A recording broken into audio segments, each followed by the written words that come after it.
कैसे होगा सैनिक कल्याण?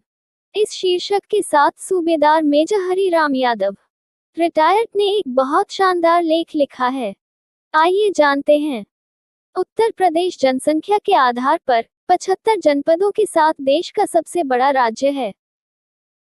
इसका कुल क्षेत्रफल 2,43,286 वर्ग किमी है तथा 2011 की जनगणना के अनुसार कुल जनसंख्या 19,95,81,447 है। उत्तर प्रदेश देश का सबसे ज्यादा जनसंख्या वाला राज्य होने के साथ साथ देश को सबसे ज्यादा सैनिक देने वाला राज्य भी है।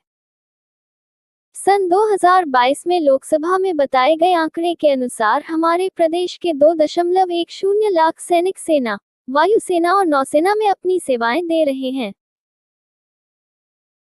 निदेशालय सैनिक कल्याण एवं पुनर्वास उत्तर प्रदेश की वेबसाइट पर उपलब्ध 30 सितंबर 2023 आंकड़ों के अनुसार वर्तमान समय में तीनों सेनाओं में अपनी सेवा दे चुके सैनिकों की संख्या 4,88,433 बताई गई है, जिसमें 4,18,249 सेवानिवृत्त सैनिक और 70,184 दिवंगत सैनिकों की पत्नियां हैं।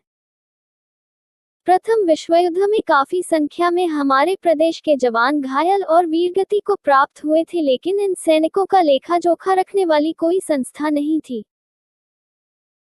इन सैनिकों के लिए आम जनमानस के मन में एक ऐसी संस्था की आवश्यकता महसूस की जा रही थी कि जो घायल, वीरगति को प्राप्त हुए और सेना में सेवा दे चुके सैनिकों का लेखा जोखा रखे तथा सैनिकों के कल्याण के लिए कार्य करे।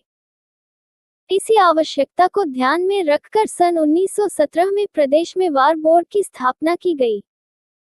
2 वर्ष पश्चात सन 1919 में इसका नाम परिवर्तित कर प्रांतीय सोल्जर्स बोर्ड कर दिया गया।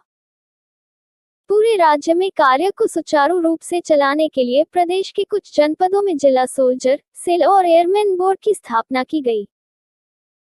अब तक उपलब्ध जानकारी के अनुसार जनपद बरेली का जिला सैनिक कल्याण कार्यालय उत्तर प्रदेश का सबसे पुराना सैनिक कल्याण कार्यालय है।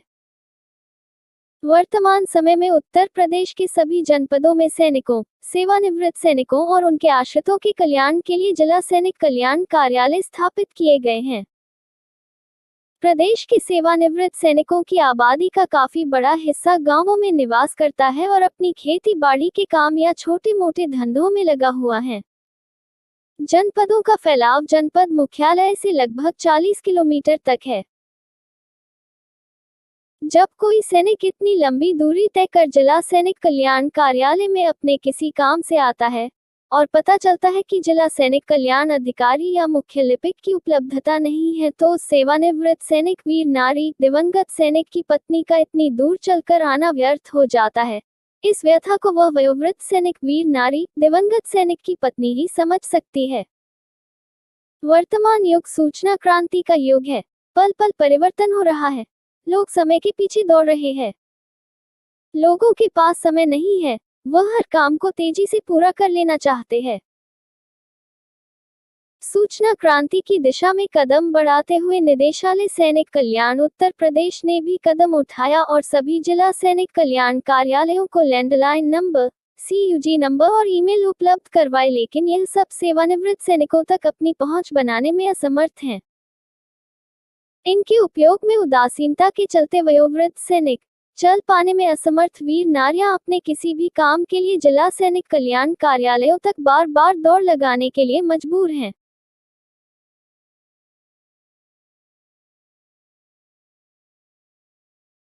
आज आवश्यकता इस बात की है कि निदेशालय सैनिक कल्याण उत्तर प्रदेश द्वारा जिला सैनिक कल्याण अधिकारी को दिए गए CUG नंबर पर उपलब्ध सेवानिवृत्त सैनिकों का व्हाट्सएप समूह बनाया जाए और उसमें सेवानिवृत्त सैनिकों से संबंधित जानकारी जैसे स्कॉलरशिप के लिए आवेदन की तिथि, बच्चों के स्कूल के फीस के क्लेम की तिथि, नई कल्याणकारी योजनाओं की जानकारी, जिला सैनिक कल्याण कार्यालय में शासन द्वारा और निदेशालय सैनिक कल्याण द्वारा निर्देशित महत्वपूर्ण दिवसों के मनाए जाने की जानकारी, जिला सैनिक कल्याण कार्यालय में कब अवकाश रहेगा, साथ ही साथ जिला सैनिक कल्याण अधिकारी और मुख्य लिपिक की उपलब्धता की भी जानकारी प्रसारित की जानी चाहिए, ताकि 40-42 किलोमीटर चलकर किसी बूढ़े, बीमार सेवानिवृत्त सैनिक, वीर नारी को बार बार सैनिक कल्याण कार्यालयों का चक्कर न लगाना पड़े।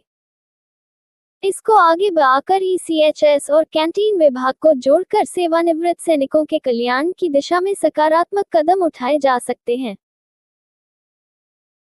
इस तरह का कदम जिला सैनिक कल्याण कार्यालय अंबेडकर नगर, बुलंदशहर, बाराबंकी, हरदोई, मेरठ, रायबरेली और सुल्तानपुर उठा चुके हैं और अपने जनपद के सैनिकों के कल्याण के प्रति प्रतिबद्धता की दृढ़ इच्छाशक्ति के चलते अपने जनपद के हर सैनिक तक अपनी पहुंच बनाने में मीलों का सफर तय कर चुके हैं। प्रदेश के अन्य सभी जिला सैनिक कल्याण कार्यालयों को इन जनपदों के नक्शे कदम पर आगे कदम बढ़ाना चाहिए। आखिर सैनिक कल्याण कार्यालयों की स्थापना का उद्देश्य सैनिकों का कल्याण ही है। यह समय की मांग और वर्तमान में प्रदेश के सेवानिवृत्त सैनिकों की आवश्यकता भी है। For more updates, subscribe to our channel and enjoy watching the videos.